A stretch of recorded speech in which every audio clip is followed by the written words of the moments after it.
এটাই শেষ কথা। খালি মাইয়া মানুষ দেখে তোর অত্যাচার সহ্য করি আর না। এলাকার ভিতরে যে কয়টা ব্যানার আছে আমার সব কয়টা কিন্তু আমার গোনা আছে। আর একটা যদি ব্যানার ছিড়ছস না তোরে আর তোর কর্মচারীর একেবারে খায়ালামো কিন্তু। কি করবি তুই? তোর কি আমি ভয় পাই? পারলে কিছু কইরা দেখা, এই রূপসী ভয় পায় না কাউকে। এই আমি কি তোর মতো ছেঁচড়া? হ্যাঁ, আমি মাঝে মধ্যে অবাক হই যে এরকম ছেঁচড়া একটা মাইয়া আমার গার্লফ্রেন্ড আছে। তোকে পাগল, তুই আমার দোকানে সবগুলা নতুন তার চুরি করে নিয়ে এসেছিস কেন? একটাও তার নাই আর। দেখ, একদম চালাকি করার চেষ্টা করবি না, ভালো ভালো তারগুলা ফেরত দে, নাইলে কিন্তু আমি ফিরোজ ভাইয়ের কাছে কমপ্লেন করব। রূপসী, তুমি দেখছো ও চুরি করছে? না ভাই, নিজের চোখে তো দেখিনি। নিজের চৈতন্য দেওয়া নাই তাহলে বাইরে বিচার দিলে কি লেগে? আচ্ছা, তুমি নিজের চোখে দেখো যে চুরি করছে, তাহলে তুমি কেমনে ওরা চোর কও? আর তুমি এই বিচার নিয়ে এখানে চলে আসছো?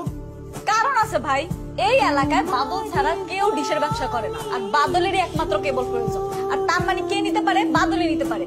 আর তাছাড়া গতকালও আমার সাথে খুব খারাপ ব্যবহার করছে।